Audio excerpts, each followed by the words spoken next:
40일간의 여행을 마치고 12명의 정탐꾼이 돌아와 이스라엘 백성들에게 회중 앞에 보고를 합니다. 저는 이 모습을 묵상하면서요, 한 가지 질문이 들었어요. 뭐냐면 가나안 땅의 정탐은 누구의 요청으로 시작이 되었을까? 여러분, 가나안 땅의 정탐은요, 누가 허락하신 거죠? 누가 요청한 거죠? 오늘 본문의 앞절인 이 민수기 13장 1, 2절에 보면 하나님께서 모세에게 말씀하시는 장면이 나와요. 그 중에 우리 2절을 한번 같이 읽어보도록 하겠습니다. 시작. 사람을 보내어 내가 이스라엘 자손에게 주는 가나안 땅을 정탐하게 하되 그들의 조상의 가문 각 지파 중에서 지휘관 된 자 한 사람씩 보내라. 아멘. 가나안 땅에 사람을 보내래요. 그러면서 각 지파마다 대표 한 명씩 세워서 12명을 보내래요. 이렇게 누가 말씀하신 거죠? 하나님이죠. 그러면 저의 질문의 답이 뭡니까? 누가 가나안 땅을 먼저 보낸 거예요? 가나안 땅을 누가 가라고 말씀하신 거죠? 제 질문이 지금 맞나요? 네. 누구의 요청으로 가나안 땅이 시작된 거예요? 정탐이? 하나님이죠. 그렇죠? 하지만 아쉽게도 아닙니다. 틀렸어요. 하나님이 아니에요. 물론 민수기 13장만 보면 하나님께서 이스라엘 백성들을 가나안 땅에 보낸 것 같아요. 하지만 성경을 다른 성경을 보면 이 가나안 땅 정탐에 대한 스토리가 민수기 13장 말고 신명기 1장에도 나오거든요. 신명기는 40년의 광야를 회고하면서 모세가 나중에 기록한 거예요. 신명기 1장에 이스라엘 백성들이 모세에게 와서 하나님께 가나안 정탐을 요구하는 게 나옵니다. 우리 신명기 1장 22절 상반절 함께 읽겠습니다. 너희가 다 내 앞으로 나와 말하기를 우리가 사람을 우리보다 먼저 보내어 우리를 위하여 그 땅을 정탐하게 하고. 아멘. 그러니까 민수기 말씀과 신명기의 말씀을 종합적으로 보면 가나안 정탐은요, 먼저 이스라엘 백성들이 요청한 거고, 그리고 하나님께서 모세를 통해서 각 지파에 한 사람씩 뽑아서 가도록 허락하신 것임을 우리는 알 수가 있는 것입니다. 그래서 가나안 땅 정탐의 주체는요, 하나님이 아니라 이스라엘 백성입니다. 그러면 이스라엘 백성들은요, 가나안 정탐을 왜 하려고 했을까요? 정탐의 이유가 궁금하지요? 우리 방금 읽은 신명기 1장 22절 하반절을 이어서 읽어보도록 하겠습니다. 시작. 그 땅을 정탐하고 어느 길로 올라가야 할 것과 어느 성읍으로 들어가야 할 것을 우리에게 알리게 하자 하기에. 아멘.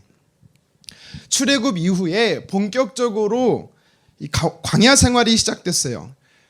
그 광야 생활 만 2년이 되었을 때 이스라엘 백성들이 가데스 바네아라는 곳에 도착합니다. 가데스 바네아가 어디냐면 가나안 땅 남쪽에 바로 인접한 지역이에요. 그러니까 이스라엘 백성들의 입장에서 봤을 때 바로 코앞이 가나안인 거예요. 그러니까 가나안 땅이 보이니까 어떤 마음이 들겠어요? 들어가고 싶은 거예요. 하나님이 약속하신 젖과 꿀이 흐르는 땅에 가고 싶은 거예요. 그래서 어느 길로 가야 하는지, 어느 성읍을 통해 들어가야 하는지 알고 싶었던 겁니다. 그래서 정탐을 요청한 거죠. 여기서 우리가 무엇을 알 수 있냐면 가나안 땅 정탐 전에는요, 이스라엘 백성 모두는 가나안에 들어가겠다라는 확신과 믿음이 다 있었다라는 겁니다. 하지만 40일이 지났어요. 돌아온 정탐꾼들의 부정적 보고를 들은 이스라엘 백성들의 믿음이 어떻습니까? 온데간데 없이 사라집니다. 가나안 땅이 아니라 애굽으로 돌아가고자 하는 불신앙의 모습으로 180도 돌변합니다. 정탐을 안 한 것만 못하게 됐어요. 여러분, 그런데 한번 잘 생각해 보세요. 어느 길로 가야 되느냐, 어느 성읍을 통해 가야 하느냐, 이게 정탐의 목적이었거든요. 그러면 정탐을 40일 동안 하고 돌아온 사람들은요, 어떤 보고 형식을 취해야 돼요? 갈 수 있다, 없다, 들어간다, 못 간다, 이런 논쟁이 아닙니다. 남쪽인지 북쪽인지 동쪽인지, 해안선을 따라가야 되는지 아니면 강을 지나가야 되는지 산을 넘어가야 되는지, 가나안 땅 입성에 최적화된 장소와 방법을 이야기하는 게 옳은 보고고 목적과 의도를 살리는 바른 보고입니다. 그런데 다 틀려버렸어요. 틀어져 버렸어요. 보고의 형식도 잘못됐고 정탐의 목적도 잘못돼 버렸습니다. 그로 인해 하나님께 진노까지 받게 됩니다. 왜일까요? 불과 40일 전까지만 하더라도 정탐까지 요청하면서 주도적으로 가나안 땅에 들어가려고 하는 이스라엘 백성들이었는데 왜 이렇게까지 두려움에 휩싸여 하나님과 대적하는 정반대의 대척점에 서게 된 걸까요? 부정적 보고를 한 10명의 정탐꾼들이나 이스라엘 백성들 모두 믿음의 시각을 잃어버렸기 때문입니다. 오직 두 사람, 오늘 본문에서 중심이 된 갈렙과 여호수아 두 사람만이 정탐 전이나 40일이 지나고 난 이후나 하나님을 향한 온전한 믿음의 시각을요 두 사람만 갖고 있었어요. 영적 탈선으로 모두가 믿음의 길에서 멀어졌을 때에도 갈렙은 흔들리지 않았습니다. 온전한 믿음을 지녔습니다. 어떻게 가능할 걸까요? 그가 믿음의 시각을 지녔기 때문이죠. 그렇다면 갈렙이 지닌 믿음의 시각은 구체적으로 무엇일까요? 성경에 보면 하나님께서요 사람을 보실 때 보시는 곳이 있어요. 무엇을 보시는지 혹시 아세요? 네, 맞아요. 중심을 보신다라고 말해요. 외모가 아니라 중심을 보신다고 말해요. 저는 사람의 중심을 보신 하나님이 참 마음이 안타까워요. 하나님 중심 말고 외모 봐주셔도 되는데 제가 좀 외모가 되잖아요. 죄송합니다. 세계적으로 놀랍게 쓰일 수 있었는데 아쉽습니다. 중심을 보니까 제가 쓰임 못 받는 것 같아요. 농담입니다. 지금 또 쓰임 받습니다. 사무엘상 16장 7절에 보니까 사무엘 선지자는 이새의 집에 갔어요. 이새의 집에 왜 갔냐면 이새의 아들들 중에 한 사람이 하나님이 세운 왕이었어요. 그래서 그에게 왕의 기름 부음을 하기 위해 간 겁니다. 사무엘 선지자 앞에 이새의 아들들이 쫙 서 있습니다. 성경에 보니까요. 사무엘이 그들의 얼굴과 그들의 키를 보고 마음이 기뻤다라고 말합니다. 그러자 단번에 하나님 뭐라고 말씀한지 아세요? 사무엘, 나는 사람의 외모를 보지 않아. 중심을 봐. 그들은 아니야 라고 말씀하세요. 하나님은요 중심을 봅니다. 그 중심이 뭐예요? 마음이에요. 사람의 마음. 그 사람의 태도와 동기, 의도를 보신다라는 겁니다. 하나님이 온 땅을 살피시면서 찾으시는 사람이 있대요. 하나님이 찾으시는 사람이 누구냐면 온 마음, 전심으로 하나님을 향한 사람이라고 말합니다. 우리 역대하 16장 9절 상반절 함께 읽겠습니다. 여호와의 눈은 온 땅을 두루 감찰하사 전심으로 자기에게 향하는 자들을 위하여 능력을 베푸시나니. 아멘. 갈렙이 바로 하나님이 찾으시는 사람이었어요. 왜냐하면 그의 마음이 온 마음 전심이 하나님을 향하고 있었기 때문입니다.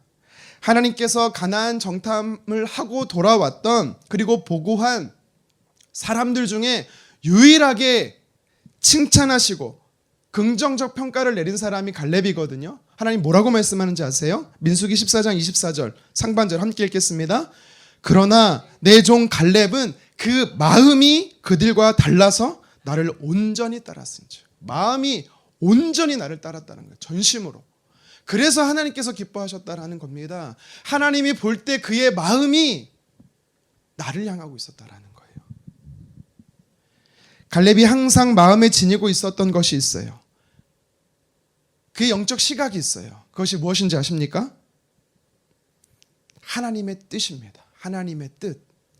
하나님께서 기뻐하시는 뜻을 날마다 갈렙은요 마음에 소유하고 간직했던 거예요. 갈렙은 하나님의 뜻을 따라 선택했고 결정하는 믿음의 사람이었습니다. 10사람의 부정적 보고를 듣고 온 이스라엘 백성들이 원망하며 애굽으로 돌아가려고 할 때 갈렙이 그들을 저지하며 막아섰어요. 그리고 큰 소리로 외친 말이 있습니다. 오늘 본문 14장 8절 상반절인데요. 다시 한번 읽겠습니다. 여호와께서 우리를 기뻐하시면 우리를 그 땅으로 인도하여 들이시고. 아멘. 하나님의 기쁘신 뜻이 있어. 그래서 우리는 갈 수 있어 라고 이야기하는 거예요. 가나안 땅에 거주하는 사람들의 장대한 신장과 강함을 보고 이스라엘 백성들은 두려워했지만 갈렙은 달랐어요. 두렵지가 않았어요. 왜입니까? 하나님을 향한 뜻, 그 마음이 있었기 때문입니다. 그 믿음의 시각이 있어서 그래요. 갈렙은 가나안 땅에 들어갈 수 있다고 고백합니다. 갈렙에게 있어 이 눈에 보이는 환경도 심지어 자신의 생각도 행동이 기준이 되지 않았습니다. 오로지 하나님의 뜻, 하나님이 기뻐하시는 뜻, 그것이 갈렙이 판단하고 결단하는 선명하고 분명한 기준이었습니다. 여러분, 우리의 시각도 갈렙과 같아야 합니다. 하나님이 기쁘신 뜻, 나를 볼 때도 그렇고요, 주변의 사람들을 볼 때도 마찬가지입니다. 내 상황을 볼 때도 하나님의 뜻이 무엇인지, 하나님의 기쁘신 뜻이 뭔지, 여러분, 우리는 그것을 가지고 바라볼 수 있어야 됩니다. 그럴 때 하나님은요, 그 믿음의 시각을 지닌 사람을 통해 약속을 성취하는 거예요. 지금 내 삶의 고난의 광풍이 몰아쳐 나를 집어삼킬 것 같고 도저히 살 소망이 없는 죽음의 상황에 놓여 있어도 그때도요, 그럴수록 하나님의 뜻이 더 중요합니다. 사도행전 27장에 보면 바울이 로마로 가려고 배를 탔어요. 그런데 유로굴로라는 광풍을 만나서 그 배가 난파됩니다. 수일 동안 해와 달을 보지 못한 채 모두가 구원의 여망을 잃어버렸다라고 성경은 말해요. 그런데 똑같은 환경과 상황에 바울이 처해 있었음에도 불구하고 바울은 달랐습니다. 뭐라고 말하는지 아세요? 두려워하지 마십시오. 안심하십시오. 바울이 이렇게 외칠 수 있었던 이유가 뭐예요? 살게 될 것이다, 너는 로마로 가게 될 것이다 라는 하나님의 뜻이 들려졌기 때문이에요. 하나님의 뜻이 바울의 마음 안에 있었기 때문에 바울은 환경이 아니라 하나님을 바라볼 수 있었습니다. 그래서 살았어요. 그리고 바울을 통해 들려진 하나님의 뜻을 붙잡았던 사람들도 바울과 함께 살았습니다. 그래서 지금 우리의 삶이 상황보다 더 중요한 것은, 우리의 삶 속에서 상황보다 더 중요한 것은 하나님의 뜻입니다. 하나님의 뜻이 아니라 상황에 집중하게 되잖아요. 그럼 10명의 정탐꾼과 이스라엘 백성들처럼 상황에 매몰되는 거예요. 부정적 시각에 빠지고 맙니다. 갈렙은 상황을 본 것이 아니라 하나님의 기쁘신 뜻을 봤습니다. 로마서 12장 2절 함께 읽겠습니다. 너희는 이 세대를 본받지 말고 오직 마음을 새롭게 함으로 변화를 받아 하나님의 선하시고 기뻐하시고 온전한 뜻이 무엇인지 분별하도록 하라. 아멘. 갈렙은요, 성경은요, 하나님의 뜻이 분명히 있대요.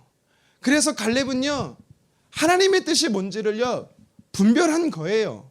그것을 소유한 거예요. 그래서 그의 믿음의 시각은요, 하나님의 뜻이었어요. 하나님의 자녀된 저와 여러분들도 갈렙과 같이 이러한 믿음의 시각, 하나님의 뜻을 놓치지 않기를 원합니다. 우리 인생은 그저 바람이 불면 부는 대로 향방 없이 그냥 떠내려가는 그런 인생이 아닙니다. 흘러가는 게 아니에요. 내가 볼 때 정신없이 못 차릴 정도로 이해할 수 없는 이 상황이 우연히 휘몰아치는 것 같지만 아닙니다. 하나님께서 정확하게 하나님의 뜻을 가지고 저와 여러분의 삶을 이끌어 가십니다. 그래서 나의 삶에 어려움이 오면 올수록 우리가 더 주목해야 되는 것은 하나님의 뜻이에요. 하나님이 부르신 자를 사랑하실 뿐만 아니라 합력하여 선하신 뜻을 이루시는 분이라고 하셨어요. 우리는 늘 내가 하나님의 뜻 안에 있는지 확인하고 또 확인하는 점검이 필요한 것입니다. 요동치는 상황에 있어도, 어려운 관계 속에서도, 복잡한 일에 헤매이고 있어도 여전히 내가 하나님 뜻 안에 있으면 소망이 있는 거예요.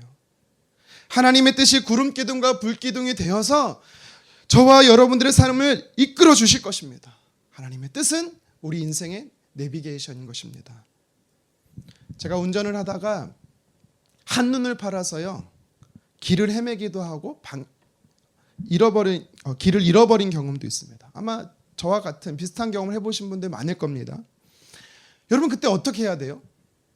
돌아오든가 아니면 다시 바른 길을 찾아야 되는 겁니다. 하나님을 향한 우리의 믿음의 시각도 잠시 한눈 팔 때가 있어요. 하나님의 뜻을 의심할 때가 있다라는 겁니다. 그러면 어떻게 하면 돼요? 다시 마음을 새롭게 하면 돼요.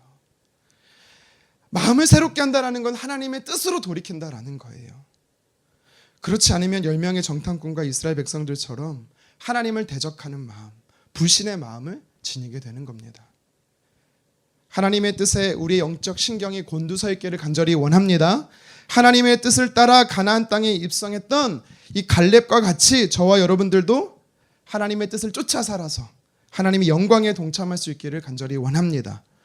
계속해서 우리가 하나님의 기쁘신 뜻을 쫓는 이 믿음의 시각을 지닌 사람으로 살아가잖아요. 그러면 오늘 본문에 등장하는 갈렙과 같은 이 믿음의 행동들, 특징들이 발견됩니다. 갈렙에게서 발견되는 믿음의 특징들이 무엇인지 몇 가지 한번 살펴보도록 하겠습니다. 첫 번째는요, 갈렙과 같이 하나님의 뜻을 믿음의 시각으로 지닌 사람에게 나타나는 특징은 하나님의 일하심의 방식을 아는 사람이다라는 겁니다. 하나님의 일하심의 방식을 알아요. 여러분, 하나님이 어떻게 일하는지 아는 건 큰 특권이에요. 결과를 안다는 것이기 때문에 마치 상대방의 패를 보고 게임하는 거랑 똑같아요. 절대 지지 않습니다. 반드시 100% 승리합니다. 가나안 땅은 하나님께서 우리에게 약속으로 주신 젖과 꿀이 흐르는 땅인 줄 알았는데요, 직접 가서 봤더니 아니더라고요. 슬슬 부정적인 시각이 시동이 걸리니까 듣고 있던 청중들이 술렁이기 시작하는 거예요. 그래서 갈렙이 백성들을 진정시킵니다. 조용하게 한 거예요. 조용하게 시켰습니다. 그리고 이어서 이렇게 말합니다. 오늘 본문 30절 함께 읽겠습니다. 갈렙이 모세 앞에서 백성을 조용하게 하고 이르되 우리가 곧 올라가서 그 땅을 취하자 능히 이기리라 하니. 아멘. 하나. 아멘. 여러분, 30절 하반절에 보면 갈렙이 이스라엘 백성들에게 말하면서 세 가지의 동사가 나와요. 뭐가 나오죠? 올라가다, 취하다, 이기다입니다. 한글로 봐서는요, 세 개 단어가 모두 갈렙과 이스라엘 백성들이 직접 노력해서 행동해야 되는 단어처럼 보이는데요, 아닙니다. 두 개는 사람의 노력이 필요한 건데 나머지 한 단어는요, 아니에요. 그냥 주어지는 단어가 있어요. 혹시 뭔지 여러분 찾으셨습니까? 네, 맞아요. 누군가 얘기하신 걸 제가 봤어요. 이기다라는 단어예요. 이기리라라는 이 히브리 단어는요, 원어가 누칼인데요, 이 단어의 원형은 야콜입니다. 야콜이란 단어의 본뜻이 뭐냐면 승리를 얻다, 승리가 주어지다라는 거예요. 그러니까 선물처럼 주어진다라는 뜻입니다.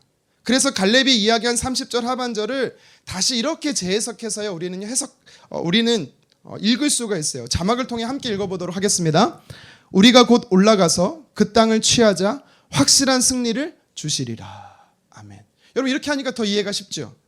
갈렙이 무엇을 이야기하고 있는 거냐면 가나안 땅의 성읍이 아무리 견고하고 그들이 용사 같다 할지라도 결과는 이미 정해졌어 라고 말하는 거예요. 우리가 가나안 땅에 가서 싸우기만 하면 하나님이 승리를 선물로 주셔 라고 이야기하는 겁니다. 땅을 차지할 수 있다라는 거예요.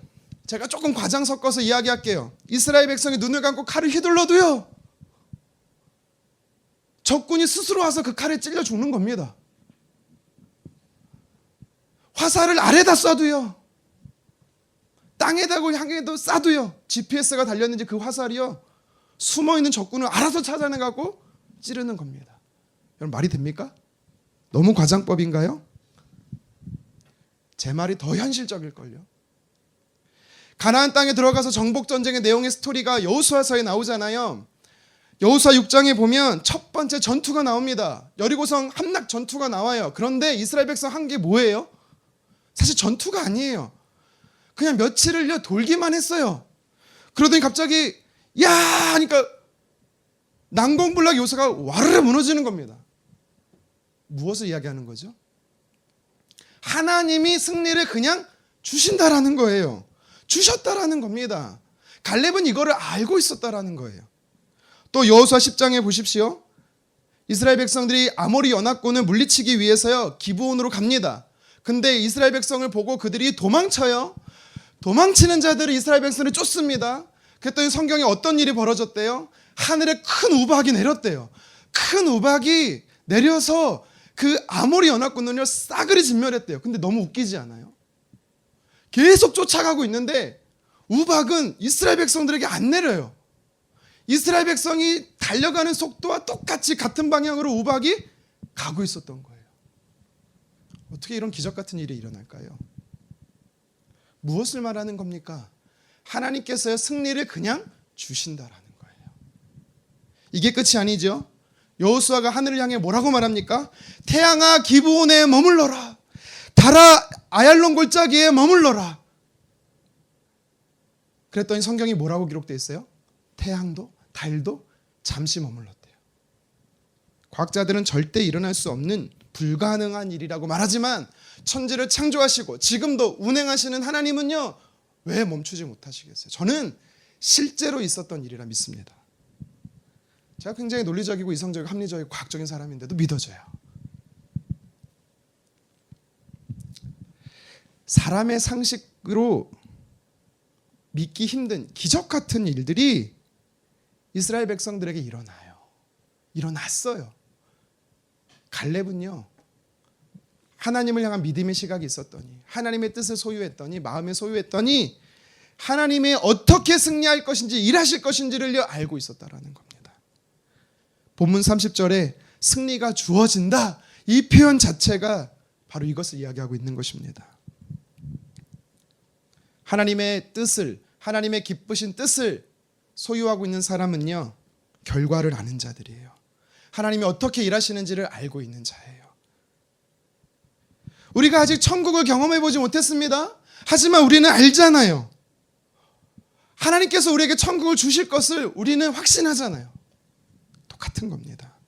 하나님 그렇게 일하실 것을 우리는 알고 있는 거랑 똑같은 거예요. 여호수아뿐만 아니라 성경 전체를 봐도 하나님의 일하심의 방식은 동일해요.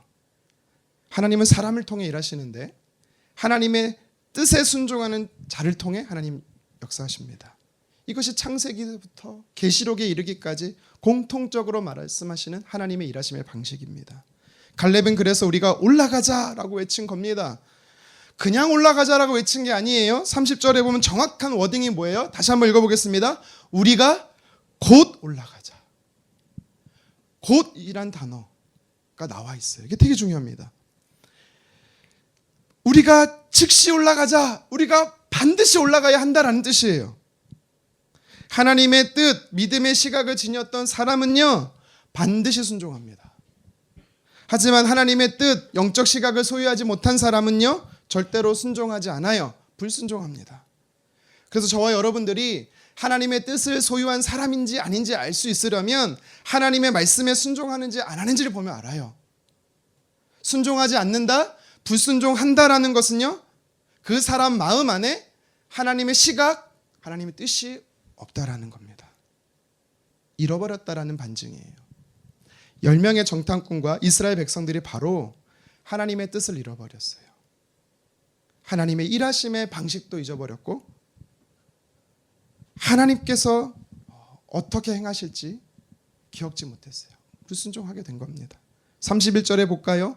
믿음의 시각을 잃어버린 사람들이 갈렙의 말을 끊더니 이렇게 이야기를 하는 겁니다. 31절 상반절 함께 읽겠습니다. 그와 함께 올라갔던 사람들은 이르되 우리는 능히 올라가서 그 백성을 치지 못하리라. 아멘. 갈렙은요 빨리 올라가자, 꼭 올라가야 돼 얘기하지만 10명의 정탐꾼들은요 올라가면 안 돼. 갈렙은요 올라가면 땅을 차지해 라고 말하지만 10명은요 절대 차지하지 못해. 상반된 의견을 이야기하는 거예요. 하나님의 뜻을 지닌 사람과 하나님의 뜻을 지니지 않은 사람 사이에 하늘과 땅만큼의 엄청난 믿음의 격차를 보게 되는 것입니다. 하나님을 향한 믿음의 시각을 지니고 있어야 하나님의 일하심을 봅니다. 하나님은 아무에게나 하나님의 일하심을 보여주지 않아요. 하나님의 기쁘신 뜻, 그 마음을 지녔던 갈렙과 같은 사람에게 하나님께서 일하심의 승리를 약속하십니다. 저와 여러분들도 갈렙과 같은 시각, 하나님을 기쁘시게 하는 뜻을 지닌 믿음의 사람 되기를 원합니다. 그래서 하나님의 일하심의 결과를 알 뿐만 아니라 하나님이 주시는 승리를 경험하는 은혜를 누리시기를 주님의 이름으로 축원합니다. 계속해서 두 번째로 하나님의 기쁘신 뜻, 믿음의 시각을 지닌 사람에게 나타나는 특징이 있어요. 뭐냐면 긍정의 관점을 지녀요. 긍정의 관점을 지닙니다. 이것은 평소 좋은 게 좋은 거야, 매사에 이 성격적으로 긍정형의 사람을 말하는 건 아니에요. 물론 일반적으로 부정적 사고보다 긍정적 사고를 지닌 사람이 훨 유익하긴 해요. 긍정적 마인드를 가진 사람 어떻습니까? 저 같은 사람 어때요? 자신감이 넘치죠. 근거 없는 자신감이긴 해요. 근자감. 꼭 성공할 것 같아요.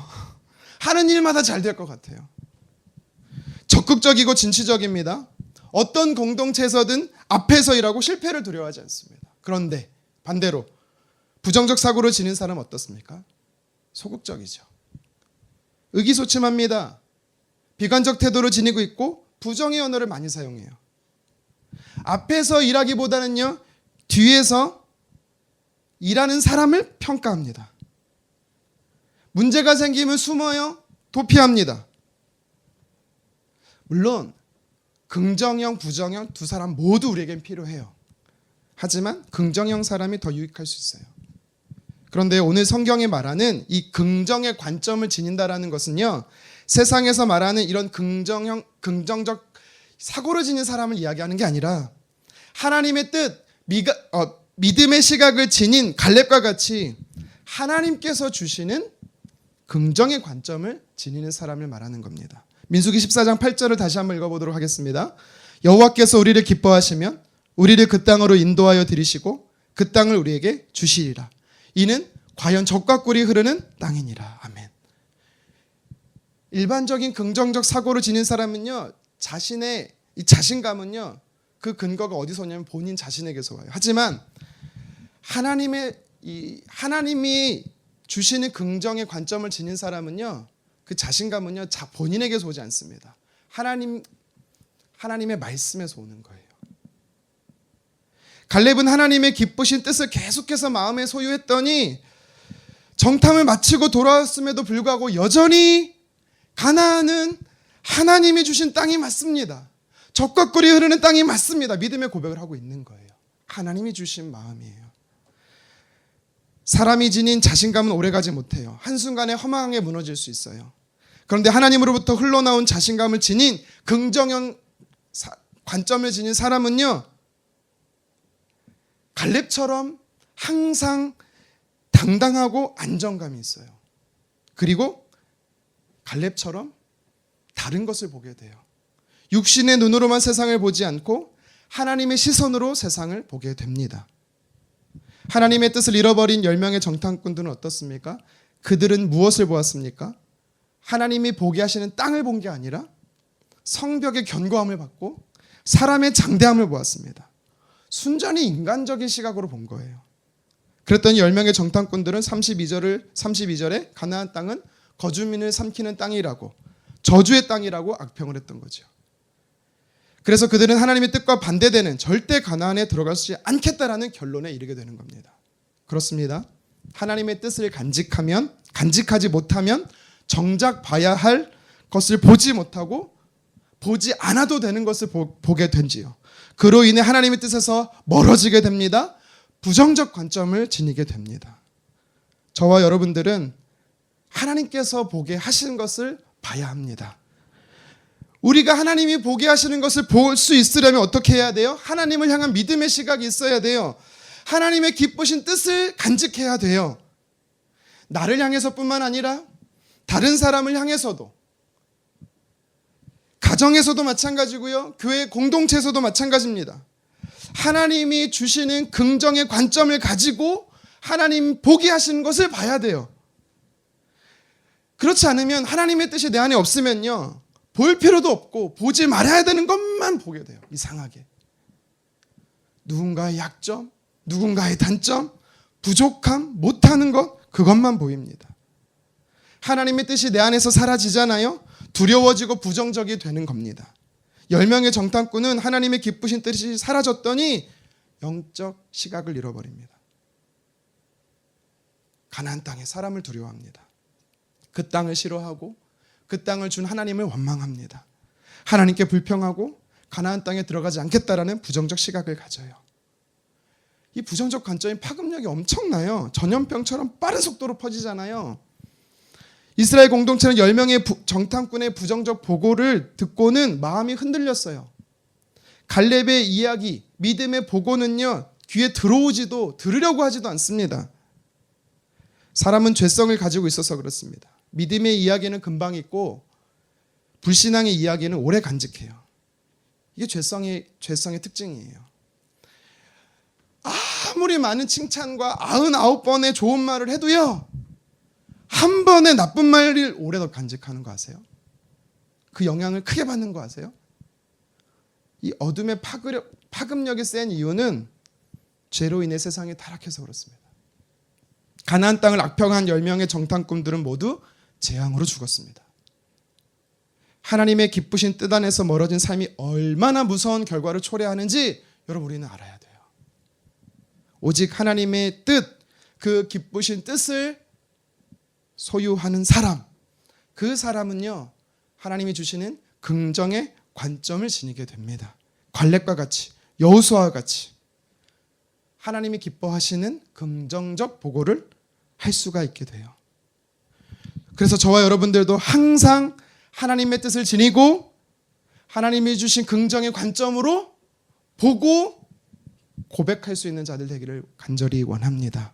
갈렙이 하나님이 주시는 믿음의 눈으로 가나안 땅을 보았더니 가나안 땅이 하나님이 주신 선물로 보였던 것처럼 저와 여러분들도 하나님의 뜻을 소유해서 하나님의 주신 긍정의 관점으로 나 자신을 볼 때 내가 얼마나 사랑받기에 충분한 자인지를 깨닫고 내 옆에 있는 내 주변에 있는 사람들이 적이 아니라 하나님께서 내게 특별히 붙여주신 선물과도 같은 믿음의 동역자라는 것을 깨닫기를 간절히 원합니다.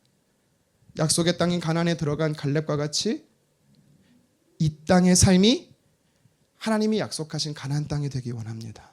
그리고 살맛나고 복된 인생 누리시기를 주님의 이름으로 축원합니다. 마지막 세 번째, 하나님의 기쁘신 뜻을 마음에 지닌 사람이 사람에게서 발견되는 특징이 있어요. 간단하게 한번 살펴보겠습니다. 그런 사람은요, 하나님을 크게 봅니다. 하나님을 크게 봐요. 갈렙은 가나안 땅의 장대한 사람 네피림 후손 아낙 자손이 두렵지 않았습니다. 그들이 살아가는 견고한 성읍은 더더욱 두렵지 않았어요. 왜냐하면 갈렙은요, 하나님이 크게 보였거든요. 하나님을 크게 본다라는 건 나머지가 다 작게 보인다라는 거예요. 하지만 10명의 정탐꾼은 어때요? 하나님의 뜻이 믿음의 시각을 잃어버리니까 스스로를 일단 작게 보잖아요. 33절 상반절 함께 읽겠습니다. 거기서 네피림 후손인 아낙 자손의 거인들을 보았나니 우리는 스스로 보기에도 메뚜기 같으니. 아멘. 자신들을 메뚜기로 보았어요. 왜곡된 거예요. 왜곡된 시선으로 자신을 봤다라는 거예요. 하나님의 뜻, 믿음의 시각을 잃어버리면 하나님이 어떤 분이신지도 잃어버리게 되고 순차적으로 하나님이 작아지게 되잖아요. 세상의 것들이 커지고 하나님이 창조하신 존귀한 나 자신도 제대로 이해하지 못하게 됩니다. 나를 둘러싼 문제들이 하나씩 커져 보이는 거예요. 별일 아닌 건데도 죽을 것처럼 크게 보입니다. 두렵습니다. 세상의 문제가 커 보인다라는 거는요, 여러분 안에, 내 안에 하나님이 사라졌다라는 겁니다. 세상이 진짜 커서 크게 보이는 게 아닙니다. 세상의 문제가 진짜 두려워서 죽을 것 같이 두려워서 두려운 게 아닙니다. 내가 하나님으로부터 멀어졌기 때문입니다. 여러분, 문제가 커 보입니까? 크게 보이는 문제가 있어요? 그 문제로 인해 두렵습니까? 그러면 하나님께로 다가가시기를 바랍니다. 하나님께로 가까이 다가가면 문제는요, 점점 작아지더니 나중에는 사라지는 것입니다. 우리 앞에 버티고 있는 문제를요, 내 기준으로, 내 시각으로요, 아무리 뚫어져 쳐다봐도요, 답은 나오지 않아요. 골리앗을 향해 달려간 다윗은요, 이스라엘 진영에서 유일하게 하나님을 크게 본 사람이에요. 그는 성경에 보니까 소년이었다라고 말하거든요. 어린아이였다라는 겁니다. 그럼에도 하나님을 크게 봤기 때문에 그는 영적 거인이 될 수 있었던 겁니다. 다윗은 골리앗을 작게 봤어요. 골리앗을 메뚜기로 봤어요. 하나님은요, 다윗과 같은 사람, 그리고 오늘 본문의 갈렙과 같은 사람을 사용하십니다. 그런 사람이 어떤 사람이에요? 하나님의 기쁘신 뜻을 소유한, 믿음의 시각을 소유한 하나님을 크게 보는 사람입니다. 하나님을 크게 보는 사람을 통해 하나님 일하세요. 하나님은 지금도 자신을 크게 보는 사람을 찾고 계세요. 하나님을 크게 보는 사람만이 내가 누군지 나를 정확히 볼 수도 있고요, 나를 둘러싼 문제를요 작게 볼 수도 있어요. 그래서 지금 저와 여러분들의 삶 안에 시급하고 긴급한 게 뭔지 아세요? 가장 먼저 해야 되는 게 뭔지 아세요? 하나님을 현미경으로, 확대경으로 봐야 된다라는 거예요. 다시 말해, 하나님을 크게 보는 믿음의 시각을 지녀야 된다라는 것입니다. 어떻게 하면 하나님을 크게 볼 수 있을까요? 갈렙과 같이 늘 내 마음의 중심에 하나님의 뜻이 무엇인지를 분별하고 그 뜻을 소유하는 겁니다. 잃어버리지 않는 거예요. 간직하는 겁니다. 그러면 하나님이 크게 보이고 정확하게 세상을 볼 수 있는 세계관이 형성되는 겁니다. 하나님 없이 살면 내가 메뚜기가 되고 세상의 온갖 두려움에 심해에 함몰되고 맙니다. 그러나 반대로 하나님을 크게 보면 역전의 상황이 펼쳐집니다. 하나님이 주신 샬롬의 평강이 내 안에 임하고요, 나를 두렵게 하고 나를 겁박했던 모든 상황이요 다 평정케 되는 것입니다. 하나님이 일하시기 때문에 사라집니다. 그래서 저와 여러분들은 항상 하나님을 크게 보는 믿음의 사람 되기를 주님의 이름으로 축원합니다. 말씀을 정리하겠습니다. 갈렙은 믿음의 시각을 지닌 사람이었습니다. 10명의 정탐꾼과 구별되고 나머지 이스라엘 백성들에게는 찾아볼 수 없는 특별함이 갈렙에게 있었어요. 그것이 무엇입니까?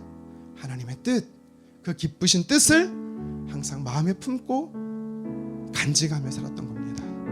하나님의 뜻을 지니고 살아갔던 갈렙에게는요 믿음의 행동들, 특징들이 발견이 돼요. 오늘 본문을 통해 세 가지를 살펴봤습니다. 첫 번째가 무엇입니까?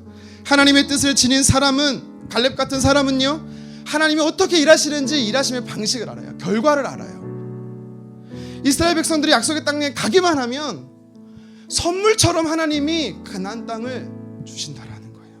그것을 갈렙은 알았어요. 하나님이 인도하실 것을 알았고 승리할 것을 알았기 때문에 바로 가자, 즉시 가자 외쳤던 것입니다.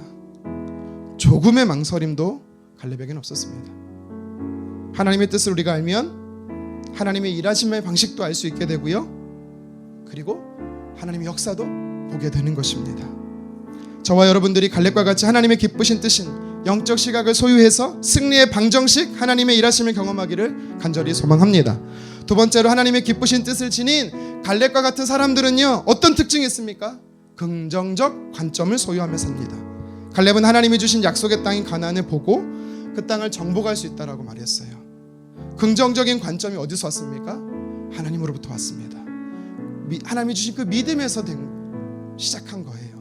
하지만 반대로 10명의 정탐꾼은 가나안의 땅에 들어갈 수 없다라고 말하죠. 부정적 시각을 가지고 있어요. 왜입니까? 하나님의 뜻을 잃어버렸기 때문입니다.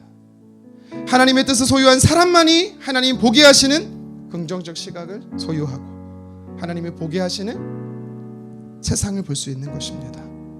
저와 여러분들이 갈렙과 같은 긍정적 관점을 지니기를 간절히 원합니다. 마지막 세 번째로 하나님의 기쁘신 뜻을 지닌 사람은요 갈렙처럼 하나님을 크게 봅니다.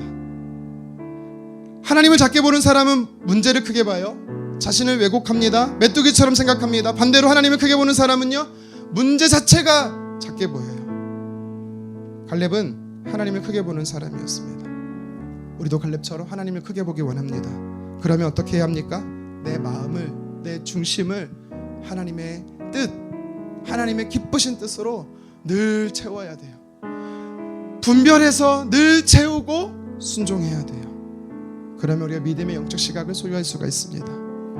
하나님의 기쁘신 뜻을, 믿음의 시각을 소유한 갈렙을 하나님께서 보셨고 그를 칭찬하셨고 그를 사용하셨던 것처럼 저와 여러분들이 이 시대의 갈렙이 되어서 하나님을 기쁘시게 할 뿐만 아니라 하나님께서 포기하신 것을 보고 믿음의 시각으로 하나님을 기쁘시게 하는 사람 되기를 주님의 이름으로 축원합니다.